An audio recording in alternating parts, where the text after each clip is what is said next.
Hello and welcome to Through the Bible with Les Feldick, an Oklahoma rancher and farmer.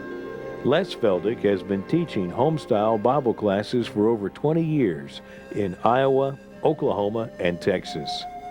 Les Feldick's unique style of Bible teaching has made the books of the Bible come to life.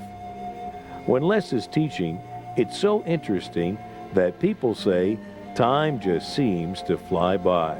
And now, here is Les Feldick. Okay, here we go. Number 4, and that'll be all for this afternoon. We can all head home. For those of you out on television, I'd like you to know that we tape 4 programs in a row, and once a month. So if you're ever coming through Tulsa about the first Wednesday of the month, you call us and you can be part and parcel of our studio audience. Well, we're down in numbers today for some reason or other, but whatever. We love to have you come and be part of the studio audience. And again, for all of you out there in television, in case you're interested in reading material or the videos, the audios, they're all available. And if you have any interest in any of that material for home Bible studies, for in your church, my goodness, we have a lot of churches using it.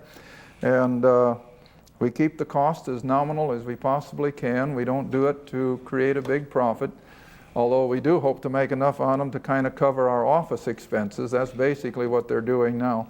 But if you're interested in any of that material, you drop us a note or call us on the 800 number and we'll get the information to you.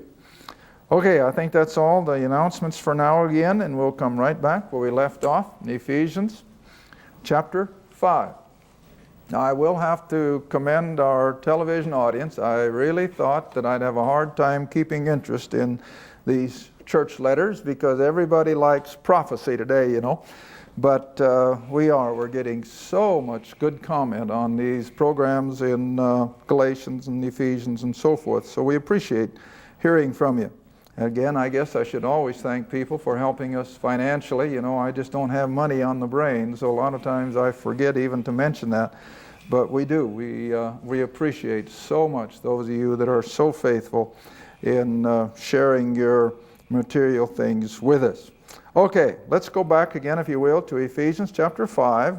And we were in verse 2, but again, let's just start with verse 1. Where we are to therefore be followers of God as dear children. And again, remember, it's just like a child who loves his parent loves his children, and this should be the relationship. Now verse 2, we're to walk in love. Love is the key.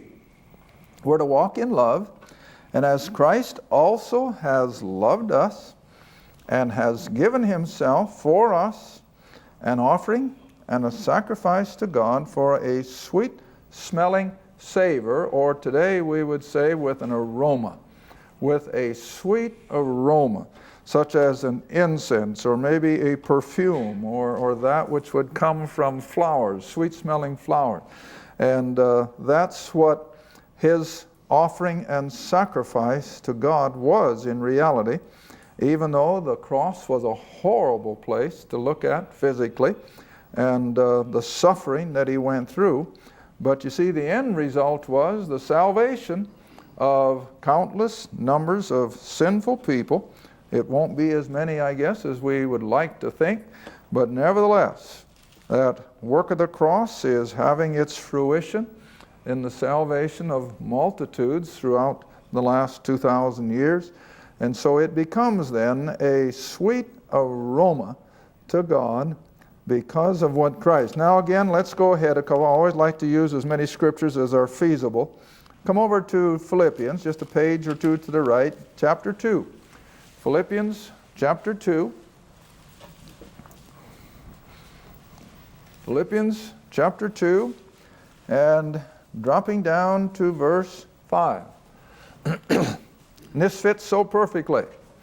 As we walk as dear children, then naturally it has to be a mental thing. Everything we do starts in the mind, remember. And so now Paul instructs us as how this all has to work. Let this mind be in you, which was also in Christ Jesus. You see how close that brings us to him? I mean, we get to the place where we think as he thinks. All right, speaking now of Christ, who being in the form of God, thought it not robbery to be equal with God. Now that sounds like a play on words of some sort, but what it really meant was that Christ did not feel or think that he was robbing something from the Godhead, because he was God. All right, now verse 7. But to accomplish the work of redemption, to bring us to this place where we are literally the sweet aroma before God, he made himself of no reputation, took upon himself, we would say, took upon himself the form of a servant. Now the other word for servant is a bond slave. And so he actually became, in society's thinking anyway, the form of a bond slave, was made in the likeness of men. Now you remember a few weeks, months back when we were in the unsearchable riches of Christ. You remember I tried to get people to think in these terms? To think, I mean it's beyond human comprehension, to think that the eternal, sovereign creator of the universe lowered himself to such a place that he went the way of the cross. It's unthinkable. It's beyond thinking. But we take it by faith, of course, and that is all part of the unsearchable riches of Christ, how that he humbled himself, and as a bondslave made in the likeness of men, and then verse 8, being found in fashion as a man. See? He wasn't some ethereal creature. He walked as men walk. He ate, he slept, he got weary, and he had all the attributes of a man, although he was still God. And so being found in fashion as a man, he humbled himself. The Jews didn't humble him. The Romans didn't humble him. He humbled himself. See? He humbled himself and permitted them to do what they did. Oh goodness, do you ever stop to think? As they were laying him on that wooden cross, and I don't care how they did it, whether it was by the wrists or whether it was through wooden pegs or steel pegs or whatever, with just a word. He could have zapped the whole, today I guess maybe I'm the only one, but I had a lady in New England that said she liked my little colloquialisms or whatever. He could have zapped the whole caboodle of them, couldn't he? And there'd been none left but he himself. But he didn't. Why? Love, see? Love kept him on the cross. And so he humbled himself, became obedient unto death, not just an ordinary death, not even a crucifixion death. Now you know the Romans crucified Jews by the thousands. I read one time that at one point in Roman history there were 2,000 Jews hanging on crosses along one of the Roman roads. 2,000 of them, all at one time. So it wasn't just the death by crucifixion that made it so extraordinary, but that in his death he took upon himself all the sin of humanity. That's what made his death, as Paul speaks of it here, even the death of the cross. It wasn't just matter of fact that he was crucified, as bad as that was, but that all the sin of the whole human race, from Adam until the last person that will be zapped at the end of the kingdom, all their sin was laid on Christ. Now you see, that could never even been a thought in our mind had he been anything less than the Creator God. If he'd been anything less than the all-powerful, sovereign God, he could have never taken the sins on the world on himself, but he did. And we have to take that by faith. It's mind-boggling. Again, it's the unsearchable. Who in the world can comprehend how one man could have taken all the sin of all the world? But he did. And if he didn't, then we might as well fold it up and go home. But he did. And we can believe it. All right, so even the death of the cross. All right, let's come back to Ephesians chapter 5 again. And so we're to walk as a result of that. Since he has paid the sin debt, And he has now declared us a child of God, not by virtue of anything we've done. No, I'm not against church membership. I'm not against some of these things in their rightful place. But all the multitudes that are doing that for salvation, and they're ignoring this. Do you think God's pleased? Heavens no, He's not pleased. When He's done everything that needs to be done, and then people get the idea, well, if I join the church, I'll make it. Man, I got to be blunt. They're not going to. I don't care what church it is, whether it's mine or yours or anybody else's. But we have to come back and recognize that it was that death of the cross that made it possible for God to make us His dear children. And consequently, out of our love in return, since He loved us, that love is to be returned, and we are to walk the walk that He wants us to walk. And then Paul again comes right, as he does so often, he shows us the other side of the coin. But, see? But fornication, that is sexual immorality in all of its rankest forms, and all uncleanness, covetousness, let it not be once named among you as becometh saints. Now, he doesn't go through the whole long list like he did in Ephesians 2 or he did in Galatians 4 or in Romans chapter what? Chapter 3? Oh, it's a horrible list. But he doesn't name some of the key ones. Among there is what? Covetousness. Now that reminds me of Romans 7. Let's go back there a moment. Romans 7 again. Romans 7, where a lot of people have controversy because they can't quite figure out what Paul's talking about. Whether he's talking about a lost person, his own lost estate, or if he's talking about a believer who's had all these problems. But the one thing I want you to see here is verse 7 of Romans 7. Romans 7, verse 7. What shall we say then? Is the law sin? Is the law in itself evil? Well, God forbid. Banish such thinking.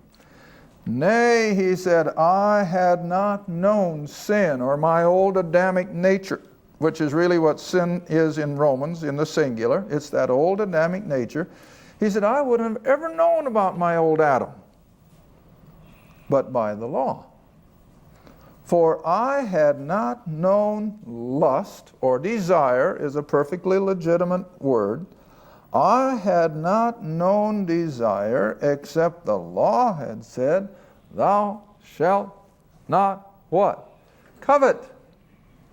Now, over the years, I've always taught that you realize you can hardly commit a single sin against God without coveting first. That's why Paul will constantly refer to coveting, because it is the benchmark for everything else. See?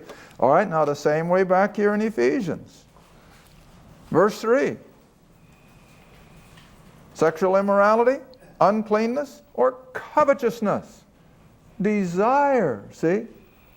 That is not good. And he says, let it not once be named among you as becometh saint. Then he goes on and lists some more. Oh my. The bag is full, isn't it?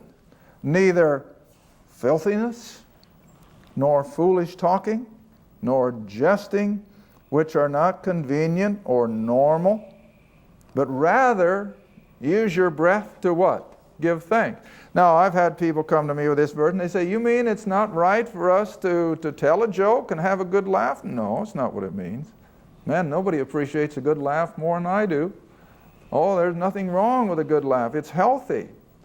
My goodness, David had all kinds of opportunity to rejoice. Paul says in Philippians to rejoice. We don't have to walk around with a long face. We don't have to walk around as though death has just been warmed over on us. No, but when it comes to foolishness and the filthy thinking of the world, no, we're not to have it because it just doesn't fit. But rather, we're to use our breath, we're to use our tongue to give thanks. Well, and again, let's turn ahead a couple pages to Philippians chapter 4.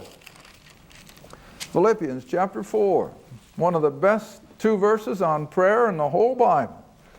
When people today call or write about prayer, this is the first place I take them. The best verses on prayer. Philippians 4, verses 6 and 7. Philippians 4, 6 and 7. All got it?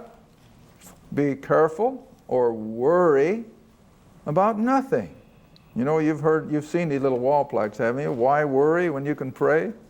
Well, there's more to it than meets the eye, because we do. We're not supposed to worry. We can be concerned. I think every one of us have concerns, and we have a right to have those concerns, but we're not to fret and worry, see? So he says, don't worry about anything, but in everything by prayer and supplication with what? Thanksgiving. See? It doesn't do you any good to petition God if you forget to thank Him for it in advance. Thank Him for it in advance. As you pray, whatever it may be. But you thank Him for it first. Because that's the criteria. See, that's the modus operandi for prayer. Make it with thanksgiving. And then let your requests be made known unto God. He isn't limiting it. It can be anything. As long as it's within godly reason, of course. But let your requests be made known unto God. And then as I teach these verses, you've heard me say it more than once. Here's our privilege. Here's what we can come and we can ask with thanksgiving. But God may say, no. He may say, not now. He may even say, maybe later. He may even say, yes. But regardless of how He answers verse 6, you've already got the answer in verse 7. We've got the answer to our prayers in verse 7. And what is it? And that is the peace of God. See? No matter how He answers our requests, the peace of God, which passeth all understanding, shall keep our hearts and minds. See why we don't have to worry? That's why. Because the peace of God is what keeps us. And it's beyond, again, human understanding. And He will keep our hearts and minds through Christ Jesus, who is the creator of all. And He is able, and we have to trust Him for that. But I guess we're all human, and we do. We worry, we fret, we get concerned, overly so. And yet, I think most of us have to admit that through all of our tight spots, we came through it with God's help. And you know, that's where we have it over on the world. You know, I'm always stressing that. God never promises that we're going to go through life without problems. We're going to have just as many problems, if not more, than the world around us. But what's the difference? We have God with us in our problems. We have Him to take us through, and we can rest assured. In fact, here's another one. Go all the way back to Psalms 37. Now you see, this is David even under the law, but I can still go back and I can use it in application, and it's a beautiful couple of verses. Psalms 37, which fits right along this same thing, that the peace that passeth all understanding will keep our hearts and minds through Christ Jesus. Look what David writes. Psalms. I'm in Job. Maybe it'd help if I get in John's Psalms. 37. Okay, drop down to verse 5. My, what a promise. Commit thy way unto the Lord. Trust also in Him, and He shall bring it to pass. Maybe not in our timing, but in His. Isn't that a promise? My, I've gone through trying times, and I just about wear that verse out. But you know what it means to commit something? It means you take it and you leave it. I think I've given this example even on the program. Regardless of what you think of the post office, I think most of you go and you drop your letter in the mail slot, and do you go home and for the next week fret and worry whether it got there? No. Because as soon as you drop that letter, providing you had it stamped and all's as it should be, when you dropped that letter, what did you do? You committed it. You committed it to the Postal Service. And you don't go home and worry and lose sleep, well, I wonder if it got there. Because you're assuming that it will, and so you dropped it, you committed it, and you let it go at that. Now this is what the verse means. When you have a need, you have a problem, you have a concern, you commit it to the Lord. You take it to Him and you leave it there. You don't hang on to it. You know, if you'd hang on to that letter, it never will get in the slot. You've still got it, but you let it go. It's committed. It's on its way. All right, now the other one I like is verse 7. Rest in the Lord. You know what it means to rest? It means relax. Turn it over. Don't hang on to your problems. Rest in the Lord. And wait. What's the next word? Patiently. See, we're in a society of instant gratification. Give it to me now, Lord. I'm in a hurry. No, we have to learn to wait patiently for Him. And then David goes on to say, fret not thyself because of him who prospereth in his way, because of the man who bringeth wicked devices to pass. Boy, we see that every day, don't we? We look at the ungodly world around us and all of their prosperity and all their wealth, and we sometimes wonder, well, why? Well, don't worry about that. Those are all things that are in God's hands. But our responsibility is to commit our way unto the Lord, trust in Him, and let Him bring it to pass in His own time. Sometimes it takes a lot longer we think. It may take years, but God will do it in His own time. All right, back to Ephesians chapter 5. Verse 5. And again he comes back to the opposite side of the coin. And if professing Christians, now I can't think that professing Christians would do this kind of lifestyle, even though they do profess themselves as Christians. But a professing Christian better read some of these things, because we're living in a society where these things are almost the norm. For this you know, that no whoremonger, nor an unclean person, nor a covetous man who is an idolater. See, there's that word covet again.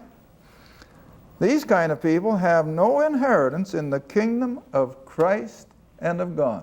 Well, that's plain language, isn't it? How can people say, well, don't you think the grace of God will be sufficient? No, I don't think so. Because my Bible says they will not be in the kingdom of Christ and of God. In fact, turn back with me to the right to Colossians again. Colossians chapter 1. Verse 13. Colossians 1, verse 13. Now these are all the same words that Paul is using throughout his letters. Colossians 1, verse 12 and 13. Colossians 1, verse 12. Giving thanks unto the Father, who hath made us meet, or has prepared us to be partakers of the inheritance, there's that same term again, of the saints in light, who, speaking of the Father, has delivered us from the power of darkness, where all these things he's been talking about take place constantly. And he has delivered us from that power and has, past tense, translated us into the kingdom of his dear Son. All right, now come back and compare that with Ephesians 5. That these people, whoremongers, unclean, covetous, idolaters, they do not have the inheritance that Colossians spoke of in the kingdom of Christ. No way. I don't care how they shake it out. They will not be there. All right, now then verse 6. Let no man deceive you with vain words. Now, I'm not going to have enough time for this verse. I can see it already. Let no man deceive you with vain words, for because of these things cometh the wrath of God upon the children of disobedience. Now remember, God is not pouring out His wrath today, where the whole world is under grace, but His wrath is coming. His wrath is coming. But before we go back and look at that in Psalms, turn with me to 2 Timothy. 2 Timothy chapter 2. 2 Timothy chapter 2, verse 16 and 23 both. Now here again, within a matter of a few pages in your New Testament, You've got it 3 times, and there's probably others that I haven't even found. There are 3 times where we are to look out for deceitful, false teaching. And it's abounding. My goodness, like I told my people in Indiana the other day, you ought to hear some of our phone calls on Monday morning. Why on Monday? Because they heard it the day before. And it's just ridiculous, see? All right, verse 16 of 2 Timothy 2. But shun, turn your back on profane and vain, what?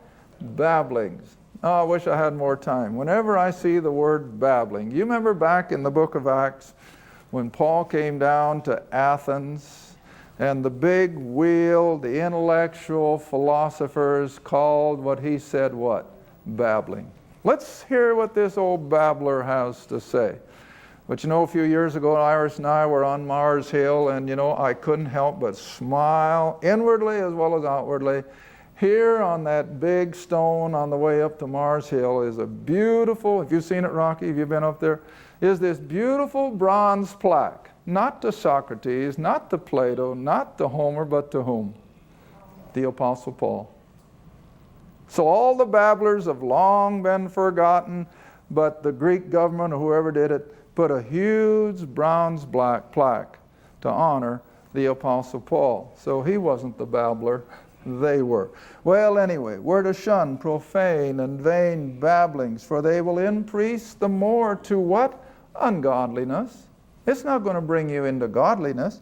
All right, then I'm going to skip all the verses in between and come down to verse 23. Along that same line of thinking, but foolish and unlearned or unintelligent questions avoid, knowing that they do gender strife. In other words, don't ask foolish questions. In fact, over and over, we'll have to stop now anyway, time's gone. I've told people umpteen times when they have a question, I say, no, okay, but don't ask me who's the 3rd son of the 2nd wife of King so-and-so back in the Old Testament.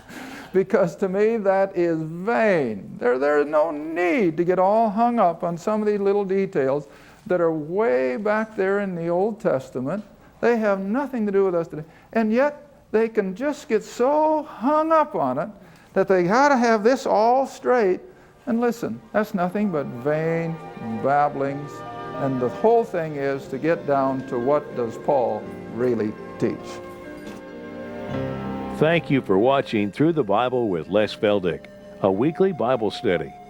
If you would like more information about the Les Feldick Ministries, a Bible study in your area, or about this program, write to Les Feldick Ministries, Route 1, Box 760, Kinta, Oklahoma, 74552. That's Route 1, Box 760, Kinta, Oklahoma, 74552. Through the Bible with Les Feldick is viewer supported, and your gift is appreciated.